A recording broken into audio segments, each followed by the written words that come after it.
Now you're ready. Okay. Hello, everybody. My name is Amy, and I am an alcoholic. I live in New Jersey in the United States. I'm about an hour drive south of New York City. So I'm close to a very metropolitan area, but I live about a mile from the ocean, from the Atlantic Ocean. So I spend a lot of time in the summer at the beach and in the sunshine. And it's a very touristy kind of area in the summertime. So we're gearing up for our summer season around here. I have a sobriety date of April 16th. Wait, no. I always get that mixed up. April 21st of 2016. And I have a home group. It's called Design for Living. We meet on Sunday nights. It's in Neptune, New Jersey. It's a big book study. We are not on Zoom, though, so unfortunately, you can't visit. It's a great meeting. So I will try to condense my story because it spans over about 17 years in sobriety. You can translate. Thank you. So ఆవిడ పేరు ఏమి అండి. ఆవిడ త్రాగుబోతూ ఆవిడ new Jersey నగరం నుంచి వచ్చారు. New Jersey లో ఉంటారు. 1 గంట దూరం న్యూయార్క్ కి. కొంచెం సిటీలో పెరిగినట్టే ఆవిడ. మంచి వేసవి కాలం, మంచి టూరిస్ట్ ప్లేస్ ఆవిడ ఉండే ఊరు. ఇప్పుడు వేసవి కూడా వస్తుంది, సో టూరిజం కూడా ఉంటది అని చెప్తున్నారు. ఆవిడ ఏంటంటే ఆవిడ సోబ్రైటీ డేట్ వచ్చి ఏప్రిల్ 21, 2016. హోమ్ గ్రూప్ వచ్చి ప్రతి ఆదివారం సాయంకాలం కలుస్తారు నెప్ట్యూన్ న్యూ జెర్సీలో. బిగ్ బుక్ స్టడీ గ్రూప్ అది. ఆవిడ ఇప్పుడు ఏంటంటే ఆవిడ కథ చాలా పెద్దది. 17 ఏళ్ళు ఉండింది నా కథ యాక్చువల్లీ ఏఏలో. ఆ కథ నేను ఎంత క్లుప్తంగా చెప్పగలిగితే అంత క్లుప్తంగా చెప్తాను అని చెప్తున్నారు. ప్లీజ్ గో హెడ్ ఏమి. So I am the youngest of 7 kids. My parents got married in 1947. Both of my parents were born in 1923. They were 40, both of them were 40 years older than me. And I have 6 older brothers and sisters. My oldest brother is 74, and we are all born about 2 years apart. And neither one of my parents drank, and they were married for 56 years until my mother died in 2002. And then my father remarried, and he just passed away in 2016. We did not have a lot of alcoholism history in my family. I had no idea what alcoholism really was. My idea of it growing up was somebody homeless living on a park bench with a brown paper bag with a bottle in it. That's kind of like a typical idea of what we thought of alcoholism when I was a kid. And it wasn't talked about. It wasn't discussed. Getting sober was something I had never heard of. And when I started drinking on a daily basis, it never occurred to me that it was a problem, that it was going to be a problem. I knew it was not normal for me or for the other members of my family, but I had always been very different from the rest of my brothers and sisters. I am probably what you would consider the black sheep of the family. I always felt different. I always felt like something was wrong I was always uncomfortable in my own skin. I was afraid of people. I did not know how to talk to people I didn't know. I was afraid of strangers. And, they called it shyness, but what I discovered after I got sober was fear. And I'm not really sure where that came from. I think my mother suffered from a lot of that fear of people or shyness. But my father definitely was not like that. My father was very outgoing. He was very gregarious. He was an airline pilot. He flew a B-17 bomber in World War II. And then he was hired by Eastern Airlines and flew for them for 33 years. You can translate. Thank you. మా తల్లిదండ్రులు దాదాపుగా పూర్తిగా ఎప్పుడు పెళ్లి అయ్యే ఉండిందని మా కుటుంబంలో ఎప్పుడు త్రాగుబోతనం లేదు. మొత్తం అన్నదమ్ములు అక్కచెల్లెళ్ళు ఈ కుటుంబంలో నేనే బ్లాక్ షీప్ అంటారు కదా, అలాగా. కాకపోతే సో నాకు అసలు తెలీదు ఇలాగా త్రాగుబోతాను ఒకటి ఉంటది అన్నది నాకేం తెలీదు. నేను రోజు తాగుతూ వెళ్ళినా అది ఒక రోజు ప్రాబ్లం అవుద్దని కూడా నేను అనుకోలేదు. నేను తాగుబోతాను అంటే ఏముంది, ఒక సీసా అక్కడ అమెరికాలో ఏంటంటే మీకు రోడ్డు మీద ఒక బ్రౌన్ బ్యాగ్ పట్టుకుని దాంట్లో సీసా ఉంటుంది అన్నమాట. బ్రౌన్ బ్యాగ్ లో దాంతో తాగుతూ ఉంటారు. యూజువల్లీ రోడ్ల మీద బతికేవాళ్ళు. అలా ఉంటారేమో తాగుబోతులు అని అనుకున్నాను నేను. అది తాగుబోతాను అని. ఎందుకంటే నాకు అసలు ఐడియా కూడా లేదు ఇలా ఉంటది అని చెప్పి. మా తల్లిదండ్రులు కూడా 2003లో మా తల్లి పోయినప్పుడు అప్పుడు మళ్ళీ పెళ్లి చేసుకున్నారు. చిన్నప్పుడు నేను చాలా సిగ్గుతో ఉండేవాడిని కలవడానికి. తర్వాత తెలిసింది అది సిగ్గు కాదు, భయం అని చెప్పి. అది ఎక్కడి నుంచి వచ్చిందో కూడా తెలియదు నాకు. మా తల్లి గారి నుంచి వచ్చి ఉంటుంది నేను అనుకోవటం. మా నాన్నగారు మటుకు వరల్డ్ వార్ రెండో ప్రపంచ యుద్ధంలో పైలట్ కింద చేశారు. దాని తర్వాత 33 ఏళ్ళు ఇంకొక ఎయిర్లైన్ కి చేశారు, ఫ్లైట్లు నడిపారు. సో ఆయన విషయంలో పెద్దగా భయం ఏం కనిపించేది కాదు నాకు అని చెప్తున్నారు. ప్లీజ్ గో హెడ్ ఏమి. So my father worked full time, although when he flew, he would be gone for 2 or 3, sometimes 4 days a week, and then he would be home for 3 or 4 days a week. So my mother was a stay-at-home mom, and she had to take care of 7 kids by herself while my father was off flying around to Puerto Rico and Mexico City and Bermuda. And he would come home with a sunburn and pineapples and have lots of pictures of him at the poolside with the other crew members having a cocktail. And she was overworked and very tired. My father helped her a lot around the house when he was home, though. But my mom was stressed out a lot, and she didn't have a lot of time to give us each the individual encouragement and affection and attention that a normal, healthy child would get. And, being in the United States, there's a whole range of environments where people grow up in. And I definitely grew up in a middle to upper class environment. The town we lived in was considered pretty wealthy.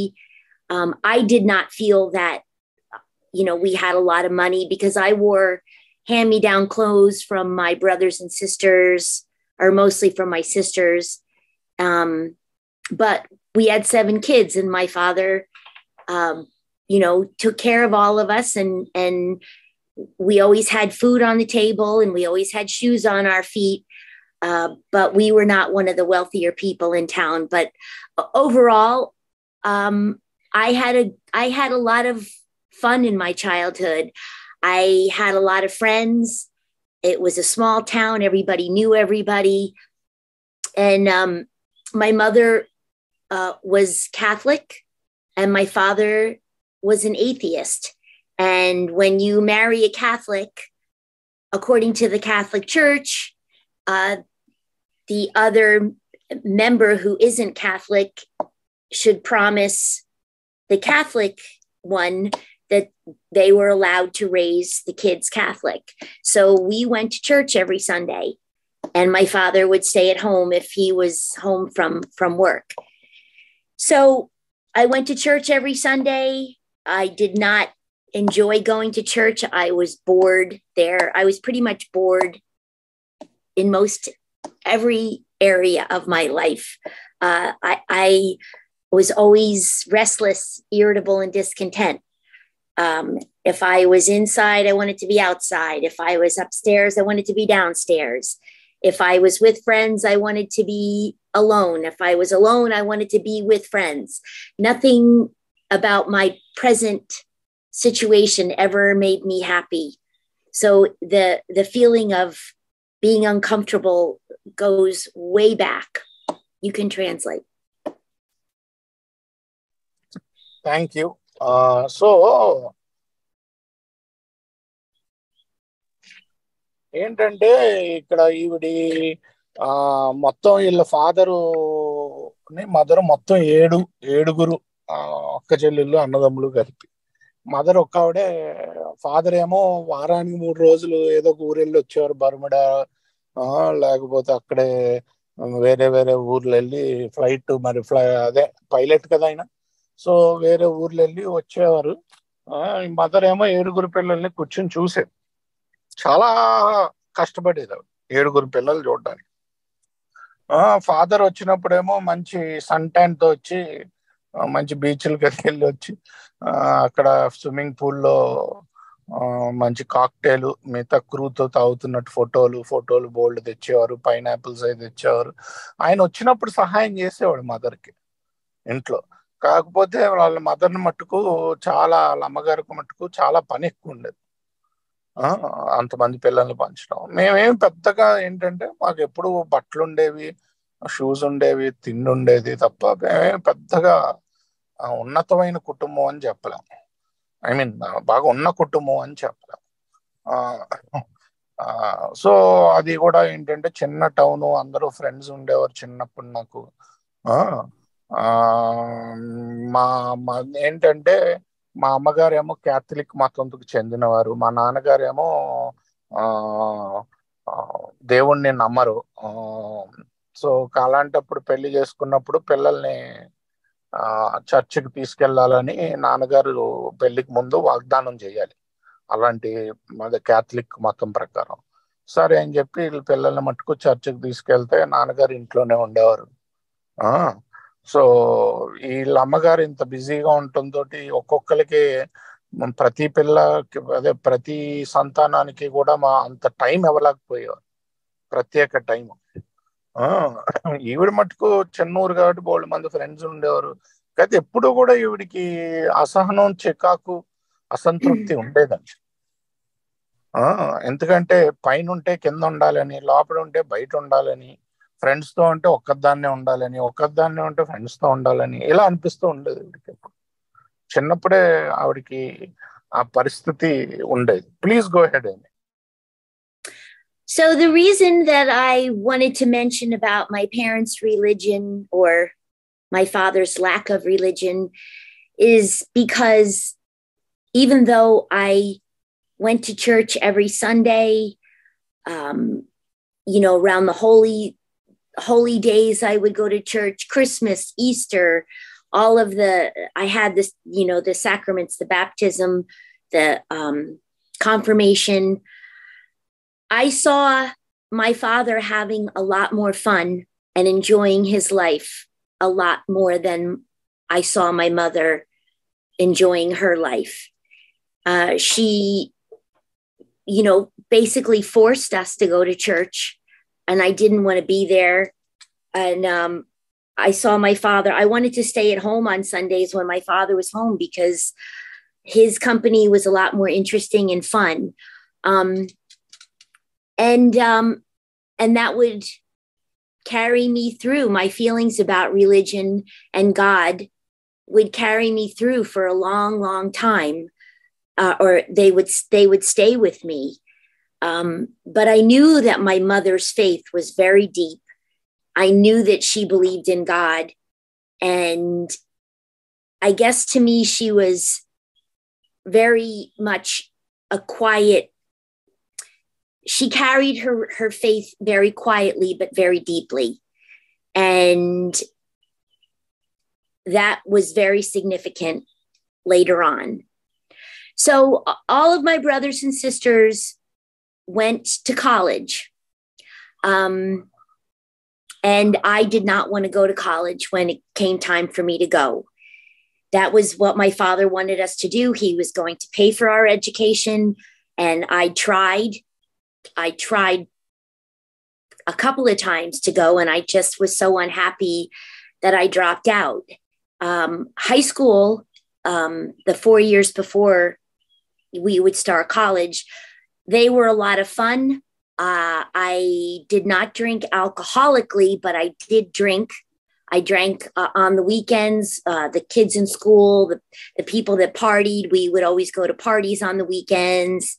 And I had a couple of girlfriends that drank very heavily and were always getting into trouble and having problems. But I didn't drink that way in high school. Around about the time I was 16, I was the last child at home.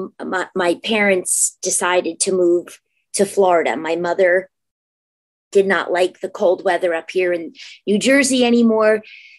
And she convinced my father to move to Florida. So I finished high school down there. And that's when everything in my life kind of started to go sideways. And I started to drink a lot more on a regular basis.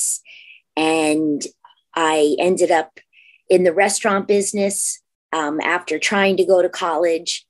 And we did a lot of drinking in the restaurant business after we were closed at night. So I would usually work in the evening, serve dinner and drinks to people. And then after the restaurant would close, a lot of the servers would end up sitting at the bar drinking and getting pretty intoxicated.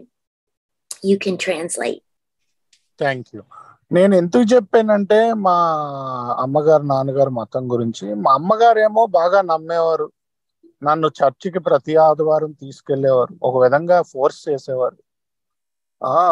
ఈస్టర్లకి, క్రిస్మస్లకి, అన్ని చోట్లకి వెళ్ళేవారు. అలా baptism అది కూడా చేశారు. కాకపోతే మా నాన్నగారు ఏమో దేవుణ్ణి నమ్మేవారు కాదు. మా అమ్మగారు ఎప్పుడు కష్టాలు పడుతూ చూసేదాన్ని, ఎక్కువ పని చేస్తూ బాధ్యతలు మోస్తూ చూసేదాన్ని. మా నాన్నగారి జీవితం ఏమో ఎంజాయ్ చేస్తూ ఉండేది ఎప్పుడు. మా నాన్నగారి జీవితం ఏమో ఎంజాయ్ చేస్తూ ఉండేది. సో ఇది నా మీద ప్రభావం చూపించింది.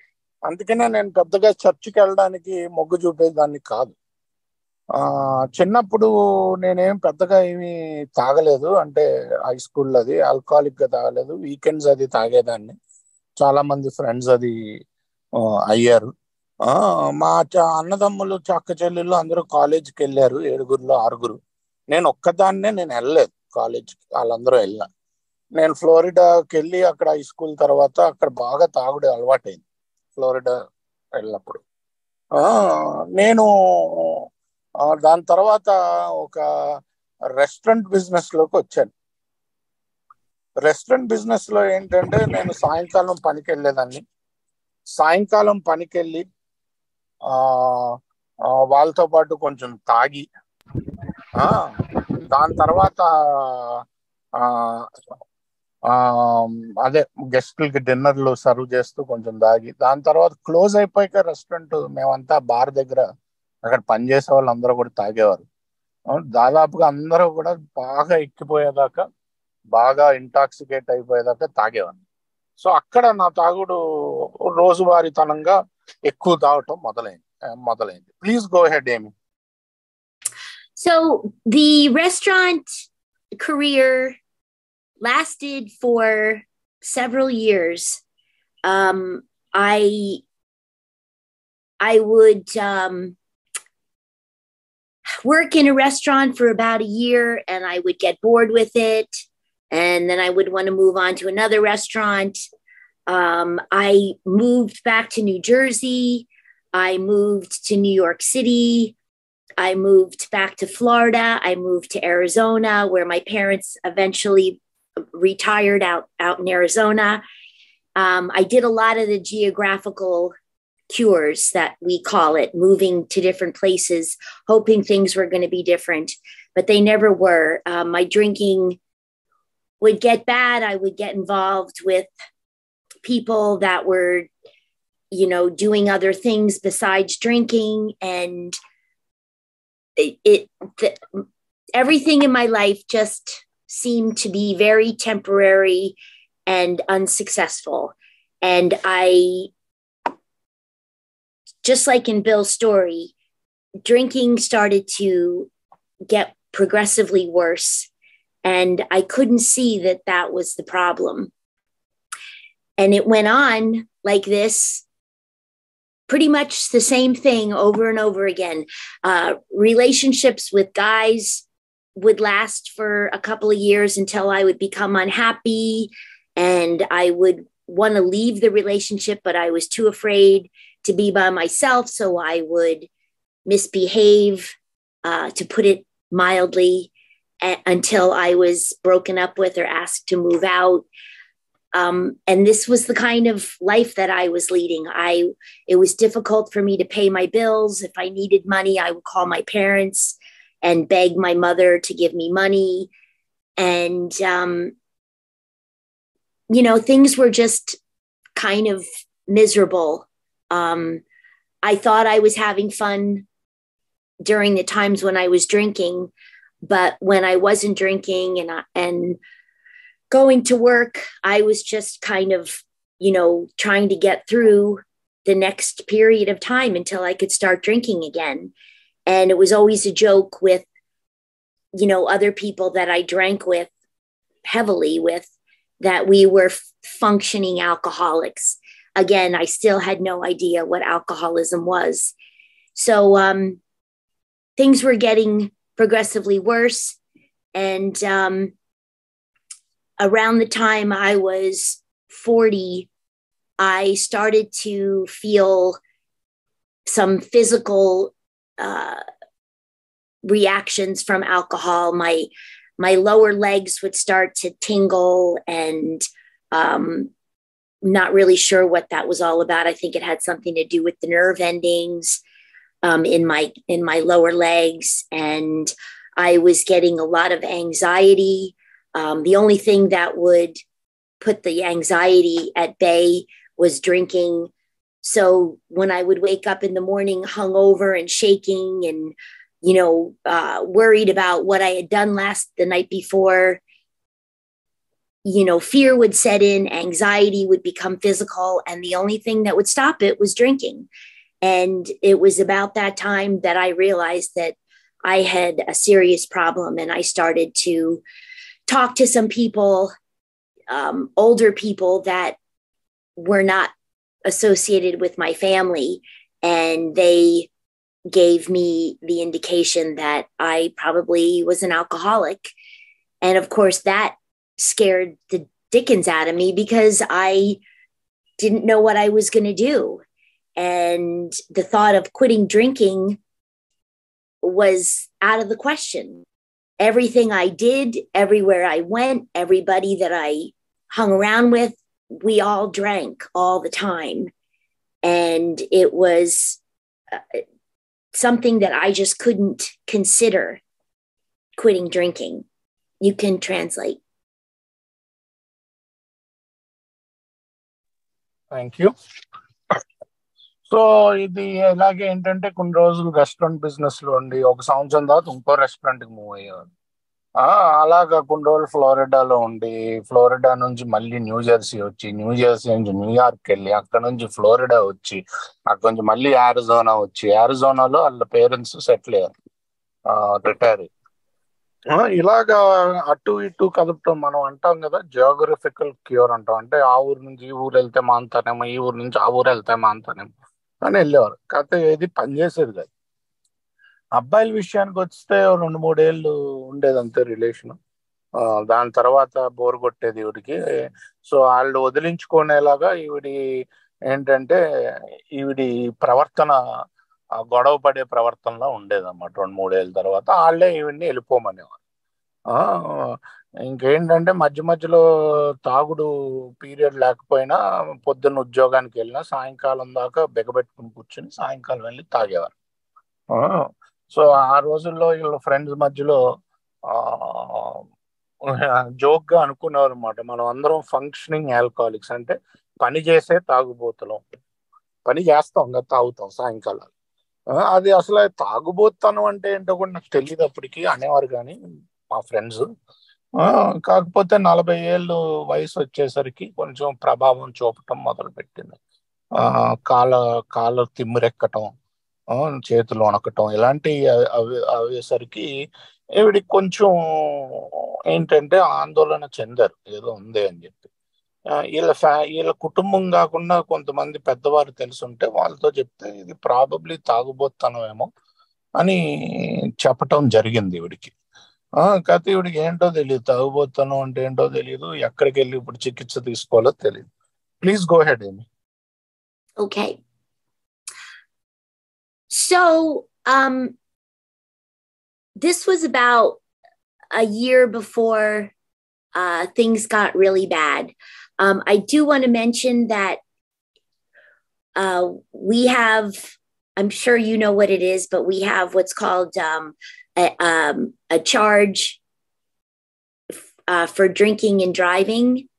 I had received 3 of those in the period of my alcohol career. I had gotten into 2 major accidents. The first one was when I was 16 and I just learned how to drive. I was driving my mother's Honda. It had a stick shift, and I was coming home from a bar.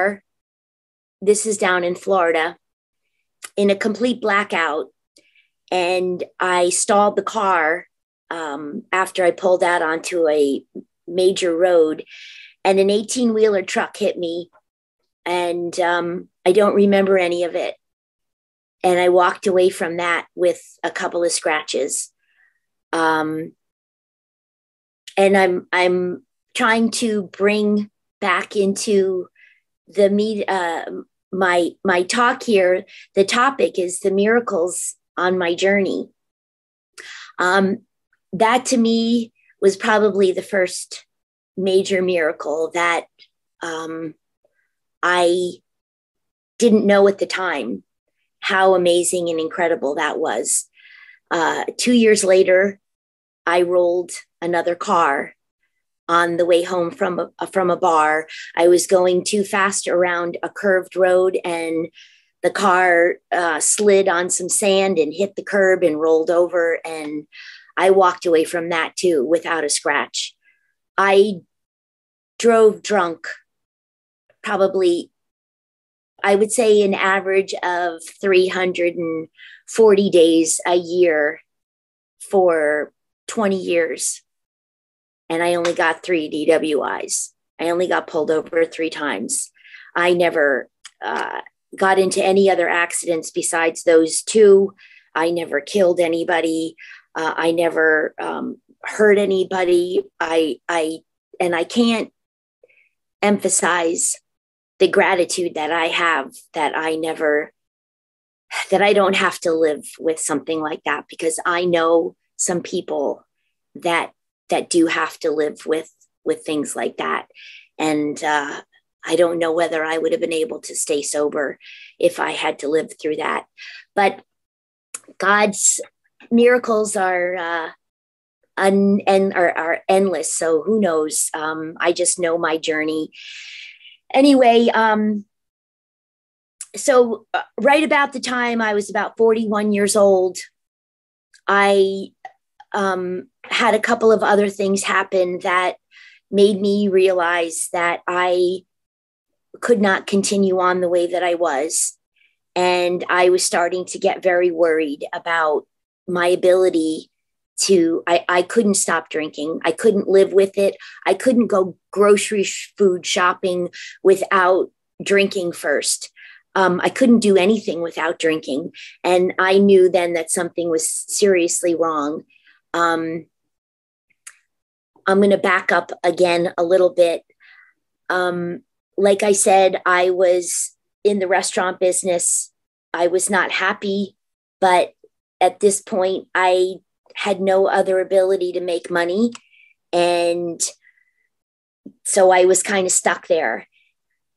When I was younger, my mother used to sew a lot. She had a little black Singer sewing machine that my father had given her as a wedding gift. And she sewed all the time. She sewed our clothing, a lot of it, not all of it. She sewed, curtains for the house. She made all kinds of quilts and stuffed animals and things for the church when they would have their church sales to generate money for things. And so I had learned how to sew when I was very young, but I never dreamed that I would ever be able to make a living at it. It wasn't something I considered. It wasn't something that my mother did. So, and I was very naive. So I didn't think about it. I knew that not that many people sewed, but that was about the extent of my education or knowledge of sewing. And around the time, a year or two before I did get sober, a friend of mine he made boat covers for boat out of canvas for boats for the summertime around here. We have an awful lot of boats in this area. And he needed somebody to sew for him. And I knew how to operate a sewing machine. So I actually started working for him part-time during the day and continuing to work in the restaurants at night.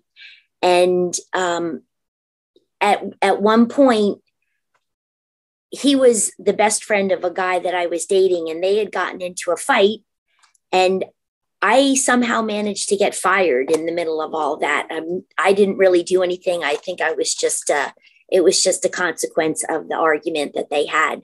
So the next day I looked in the paper and I found a job working for a woman who made window treatments, curtains and draperies for the house. And I started working for her, which was another miracle along my journey. And I picked up learning how to make window treatments very quickly. And I ended up starting my own business, setting it all up. And I was starting to work for some designers in our area. And right about that time, things started to get bad with my drinking, like really bad. And I ended up going into rehab finally. And when I got out of rehab, I had this business going with making window treatments. And I have not been without work since then. But I will get back to my my journey with the alcohol and how I ended up getting sober. If you want to translate. Yeah, thank you. So, ఏంటంటే అద్భుతాలు ఏం జరిగినాయి అంటే, నేను సుమారుగా 20 ఏళ్ళు తాగి బండి నడిపాను. సుమారు 365 రోజుల్లో 350 రోజులు నడుపుంటాను అలాగా. నన్ను 3 సార్లు పోలీసు వాళ్ళు వదమంటారు కదండి ఇక్కడ, డ్రంక్ డ్రైవింగ్. ఆ డ్రంక్ డ్రైవింగ్ 3 సార్లు ఇచ్చారు నాకు ఆ 20 ఏళ్లలో. ఒకసారి ఏకంగా కారు పల్టీ కొట్టేసింది. పల్టీ కొట్టేస్తే దాంట్లోంచి నేను ఏ దెబ్బలు తగలకుండా బయటకు వచ్చాను. మళ్ళీ 2 సంవత్సరాల తర్వాత అలాగే కారు ఇంకో యాక్సిడెంట్ అయింది నాకు, పెద్ద యాక్సిడెంట్. అప్పుడు కూడా నేను ఏ దెబ్బలు తగలకుండా, ఎవరిని కొట్టకుండా, ఎవరిని చంపకుండా వచ్చాను. ఒకవేళ నాకు నిజంగా అప్పుడు ఏమన్నా చంపున్నా, ఎవరినైనా హాని చేసున్నా, ఆ ఆ దాంతో ఉన్న వచ్చే పశ్చాత్తాపంతో అయినా నేను ప్రాబబ్లీ సోబర్గా ఉండేదాన్ని. నాకు డబ్బులు సంపాదించడం కష్టంగా ఉండేది. అప్పుడు కూడా ఏంటంటే అమ్మగారిని అప్పుడప్పుడు అడుగుతూ ఉండేవాడిని. కాకపోతే మా అమ్మగారు ఏంటంటే చిన్నప్పటి నుంచి కూడా కుట్టుడు పని చేసేవారు, కుట్టేవారు. ఆ మెషిన్ కొట్టడం, అది ఆటలతో కుట్టిని అమ్మటం చేసేవారు. నాకు చిన్నప్పటి నుంచి అది అలవాటు ఉండేది. నేనేం చేసేదాన్ని అంటే, నేను అక్కడ మా ఊర్లోనే కాదు, నేను ఎప్పుడు అనుకోలేదు దీని నుంచి నా జీవనం సాగుద్ది అని. ఇదొక అద్భుతం. తాగే రోజుల్లో కూడా నాకు ఎప్పుడు ఉద్యోగం ఉండేది. నేను ముందు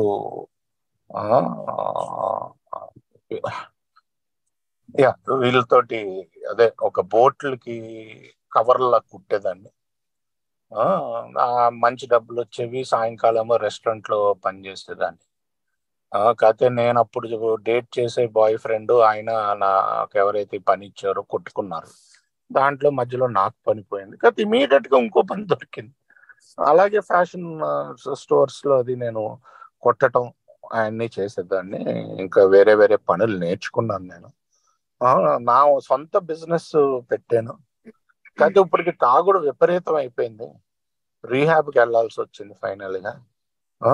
కాకపోతే నేను ఇక్కడ చెప్పేది ఏంటంటే, ఎప్పుడు దేవుడు ఏంటంటే తిండి గుడ్డ నీడ ఇచ్చాడు, ఎప్పుడు పని ఉండే చేతి నిండా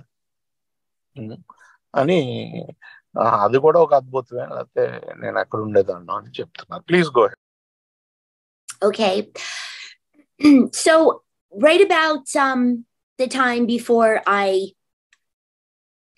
hit my bottom, I started dating another guy, and he actually owns a furniture store in our town, and he used to make draperies, and he started showing me how to make a lot of things, and upholstered headboards and cushions, and how to hang draperies.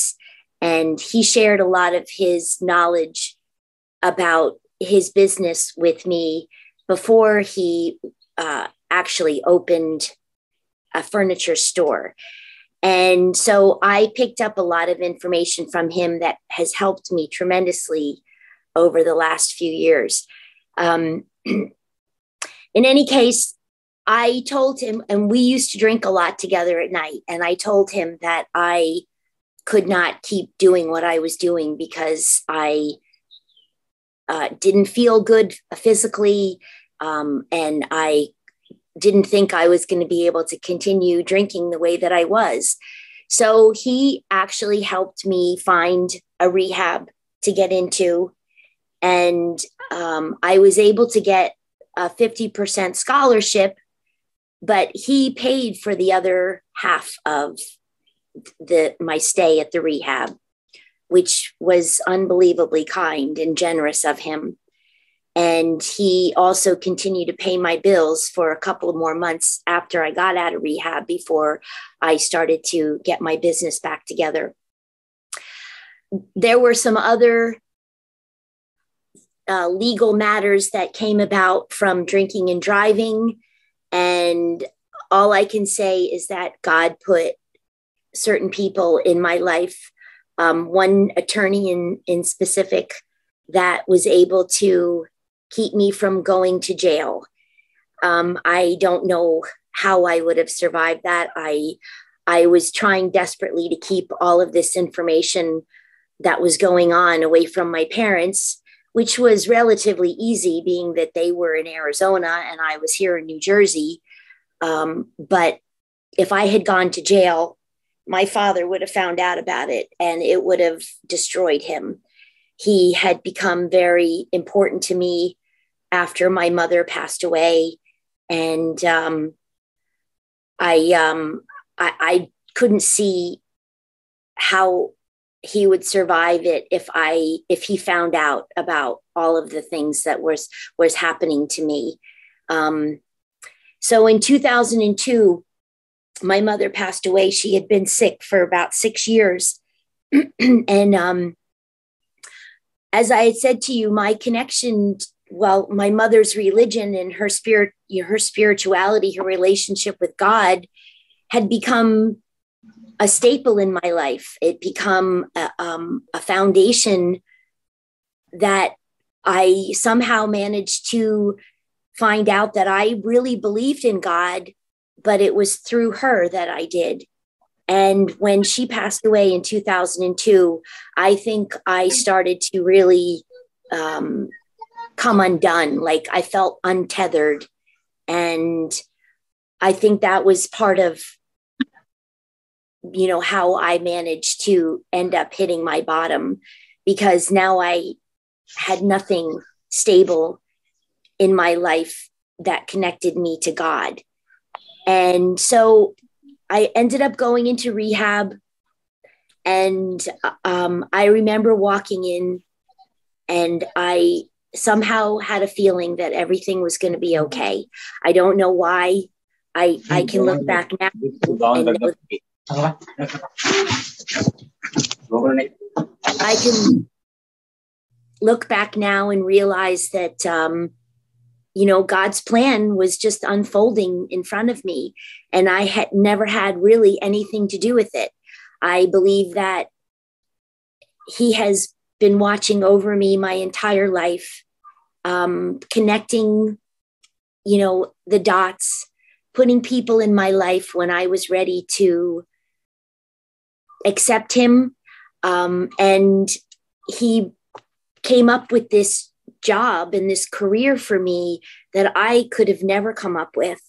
And I just had to continue doing what he knew I was going to do. It was like the dominoes were falling constantly over the years. And eventually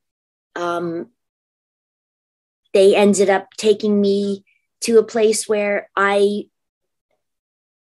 broke apart spiritually and emotionally and mentally from this incredibly self-centered, selfish, immature little girl.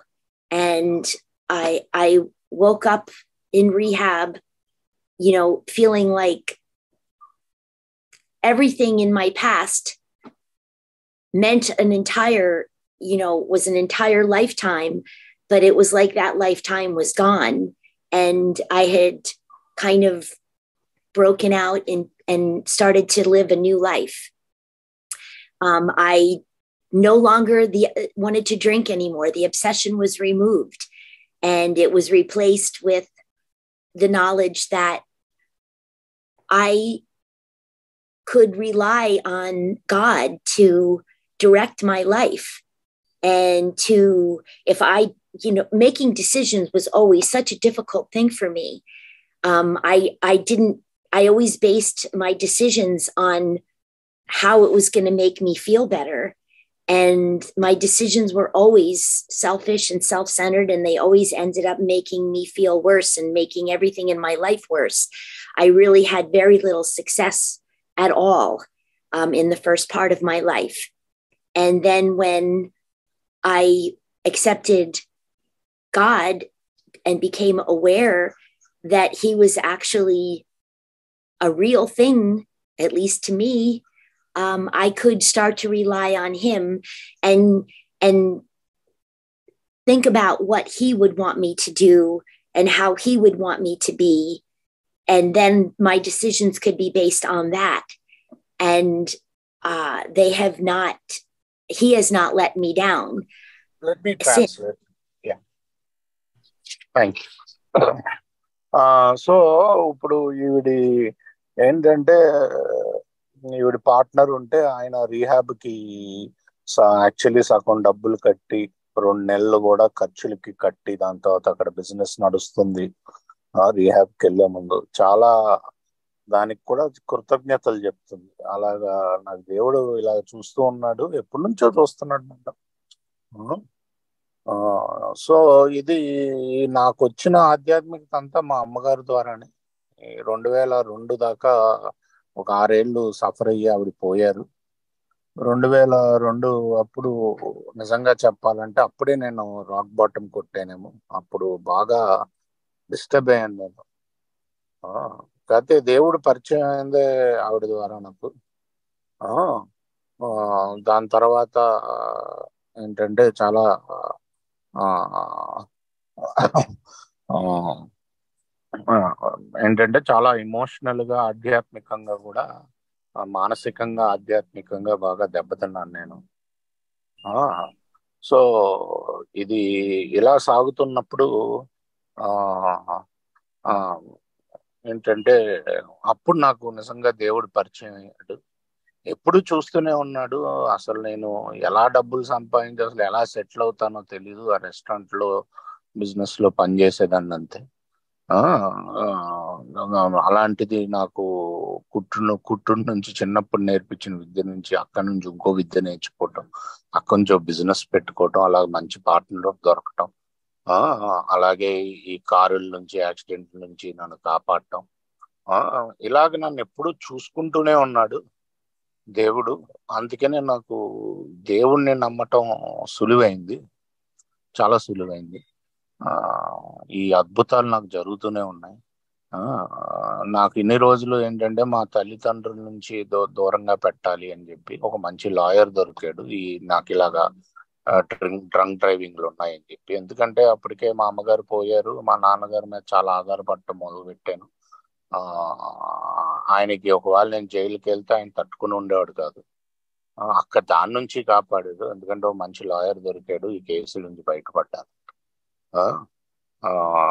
ఇంకెక్కడి నుంచి ఏంటంటే దైవేచ్ఛ చేయటం నాకు చాలా తేలికైంది. ఎప్పుడు నాకు ఏమనిపిస్తుంది అంటే నాకు సంతోషం ఇచ్చేది చేయాలనిపిస్తూ ఉంటది, నాకు ఎంజాయ్మెంట్ ఇచ్చేది చేయాలనిపిస్తూ ఉంటది.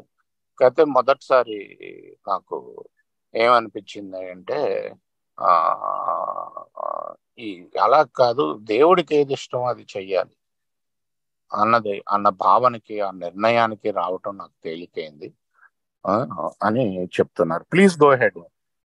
Okay.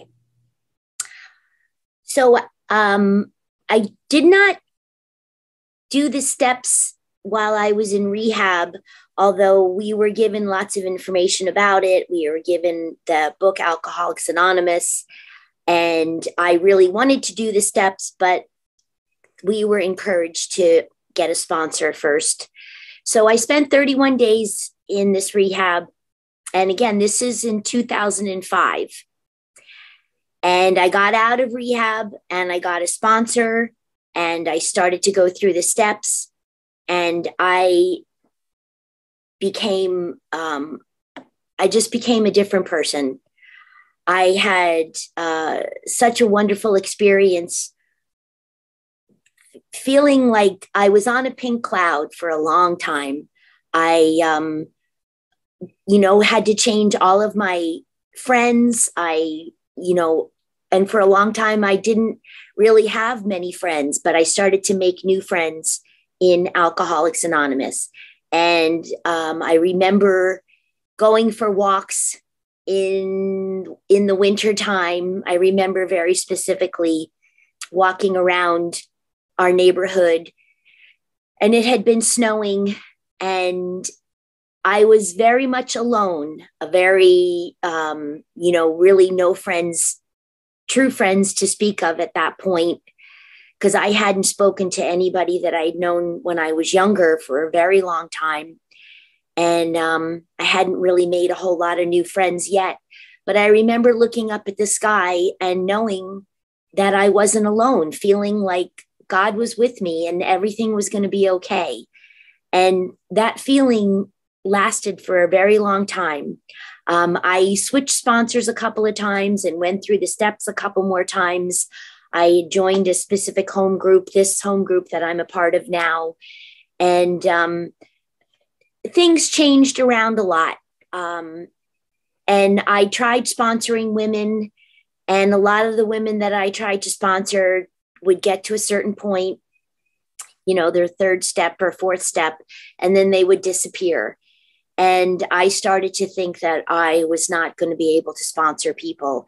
And around my 6th or 7th year, things started to feel a little awkward and like something wasn't going right anymore. And I wasn't sure what I was doing wrong. And I tried changing sponsors again. And all the while, I was always taking a commitment, a service commitment in my home group, and trying to stay active and participate and go on speaking commitments. But since I wasn't really sponsoring anybody, my experience, the real true meaning of this program, carrying the message to other people, I really wasn't experiencing the miracles that brings. And things started to get a little stale, and I started stopping, going to too many meetings.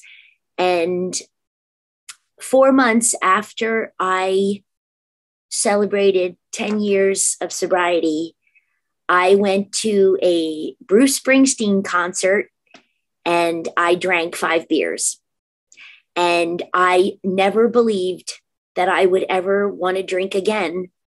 But there's an expression that we use around here that we never know when suddenly is going to show up. And suddenly showed up that night, and I had to start all over again. Another miracle on my journey. I believe God knew what he was doing. I believe that was part of God's plan for me to relapse, because it really derailed me. It took me off of the path that I was on, and it showed me that I did not have this thing. It showed me that I had to continue to do the work. Faith without works is dead, it says in our book. And I had stopped doing what I needed to do to stay sober. And I started to rest on my laurels. And so that was 7 years ago. And in the time since, the path that I am now on is very different from the path that I had been on before.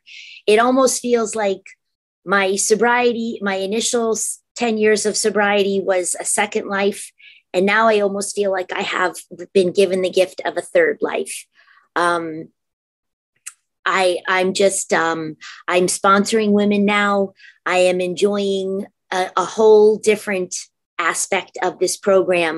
And my business, I'm self-employed, but I work full-time for a furniture and design company. And I'm busy all the time. I was able to buy my first house a couple of years ago. Everything in my life now is so much different than it was. And it was beautiful my first 10 years, but this last 7 years has been even more amazing. And you can translate. Sure. Okay. So నేను రీహాబ్లో step work చేయలేదు కానివ్వండి. రీహాబ్లో మొత్తం big book ఇచ్చారు, sponsor తీసుకోమని చెప్పారు, బయటకు వెళ్ళగానే step work చేయమని చెప్పారు. సో బయటికి రాగానే స్పాన్సర్ తీసుకున్నా, స్టెప్ వర్క్ చేశాను. అలాగే 2-3 స్పాన్సర్లను కూడా మార్చాను. మొత్తానికి 5వ ఏటో 6వ ఏటో ఏదో సరిగ్గా లేదు అనిపించేది నాకు అప్పుడే. ఏంటంటే నేను స్పాన్సరింగ్ తీసుకునేదాన్ని, కాకపోతే ఏంటంటే వాళ్ళు 3వ సోపానం దాకా వచ్చి చేసేవారు కాదు. సో దాదాపుగా స్పాన్సరింగ్ తీసుకోవటం ఆపేసాను నేను. స్పాన్సరింగ్ తీసుకోవటం ఆపేస్తే అలాగే వెళ్తూ ఉన్నాను. నాకు అప్పటికే కొంచెం ఏదో తేడా అనిపిస్తుంది. మెల్లిగా మీటింగులు తగ్గించాను, స్పాన్సరింగ్తో వర్క్ చేయట్లేదు. 10వ ఏట 10 సంవత్సరాలు సోబ్రైటీ సెలబ్రేట్ చేసుకున్నాక దాని తర్వాత 4 నెలలకి బ్రూస్ స్ప్రింగ్స్టీన్ అని ఒక మ్యూజిషియన్ ఉన్నాడండి. సో ఆయన కాన్సెప్ట్కి వెళ్ళాం. వెళ్ళినప్పుడు అక్కడ 5 బియర్లు తాగటం జరిగింది. అప్పుడు ఏంటంటే ఈ రోజుకి నాకు ఏంటంటే ఏమనిపిస్తుంది అంటే, దేవుడు అది నాకు అవసరం, అందుకని అలా రిలాక్స్ చేయించాడు. నేను ఇతరులతో పని చేయటం ఆపేశాను. ఆ పని చేయమని చూపించడానికి నన్ను రిలాక్స్ చేసేది. కాకపోతే ఆ రిలాప్స్ నాకు సడన్ గా షాక్ లా తగిలింది. ఏంటంటే దాంతో ఏమైంది అంటే, మళ్ళీ అంటారు కదా, ఎప్పుడు ఎలా కొడుతుందో తెలియదు, 1 డే అట్ ఎ టైం, రోజు అలర్ట్ గా ఉండాలి అని చెప్పి అలా కొట్టింది నన్ను. కాకపోతే ఒక విధంగా మంచిదైంది. అది కూడా నేను ఒక అద్భుతం కిందే భావిస్తాను. దేవుడు మళ్ళీ ఇటు లాగాడు. ఈసారి మళ్ళీ స్టెప్ వర్క్ చేసి మళ్ళీ స్పాన్సీలతో ఇప్పుడు వర్క్ చేస్తాను. ఆ 10 ఏళ్ళు కూడా చాలా అద్భుతంగా ఉన్నాయి, చాలా మిరకిల్స్ జరిగినాయి. అలాగే ఇప్పుడు 7 ఏళ్ళు కూడా నాకు చాలా అద్భుతంగా ఉన్నాయి, మిరకిల్స్ చాలా జరుగుతున్నాయి. కాకపోతే ఈ 7 ఏళ్ళు ఇంకా ఆనందంగా ఉన్నాను నేను. ఇప్పుడుకి నేను సెల్ఫ్ ఎంప్లాయిడ్, నా బిజినెస్ నాకు ఉంది, డిజైన్ చేస్తూ ఉంటాను. నాకు ఇప్పుడు మొదటిసారి జీవితంలో నా ఇల్లు నేను కొనుక్కున్నాను. ఏంటంటే మళ్ళీ ఈ జర్నీలో రావటం నాకు అదొక అద్భుతం అనిపిస్తుంది. మళ్ళీ ఇమీడియట్ గా వచ్చాను ఈ జర్నీలోకి. ఎక్కువ కాలం నన్ను బయట ఉంచలేదు దేవుడు. So yeah, please go ahead, man. Okay, so as I was saying, this part of my journey, the last 7 years, has been wonderful. I have a new sponsor that I absolutely adore. She is just a wonderful, kind, fun person. And I am now going through the steps again. And we just started a couple weeks ago. I'm really looking forward to this part of my journey. And, I'm looking forward to sponsoring more women. I'm looking forward to being a part of, I feel like I am putting more effort into my sobriety now than I did 17 years ago. And I don't mind it at all, because it has so much more meaning and purpose to me than it did. I guess as we get older, I just turned 60. I guess as we get older, our perspectives change depending upon, our life circumstances. And I am certainly willing to do whatever it takes. And I recognize where I fell off the spiritual beam, and I don't want that to happen again. So I really appreciate you inviting me to speak on this meeting, and it's been really interesting, and I hope that I brought a good message. Yeah, definitely. Thank you, Amy. Let me translate that. So ఇప్పుడు ఏంటంటే ఇంకా కష్టపడుతున్నాను, ఇంత ముందు గంట ఇంకా sponsor చేస్తున్నాను. నాకు 7 ఏళ్ళ నుంచి ఒకే స్పాన్సర్ ఉంది, చాలా అద్భుతమైన అమ్మాయి. మళ్ళీ ఇంకోసారి స్టెప్ వర్క్ చేస్తున్నాను. ఏంటంటే ఇంత ముందు కంటే ఇప్పుడు నా రికవరీ కోసం నేను పని పెడతాను. 60 ఏళ్ళు నాకు ఇప్పుడు వయసు. సో నాకు ఏంటంటే రికవరీ మీద ఇది పెట్టడం, స్పాన్సర్ అదే ఇంకా ఎక్కువ మందిని స్పాన్సర్షిప్ చేయటం, ఈ పనిలో నేను ఉన్నప్పుడు నాకు ఆ మొదటి డ్రింక్ నుంచి నాకు రక్షణ దొరుకుతుంది అని చెప్పి ఈ మీటింగ్కి వచ్చి అవకాశం ఇచ్చినందుకు ధన్యవాదాలు చెప్తూ, ఎవరికైనా ఉపయోగపడి ఉంటుందేమో అని కోరుకుంటున్నాను నా అనుభవం అని చెప్తున్నారు. థ్యాంక్ యూ, ఏమీ. Thank you.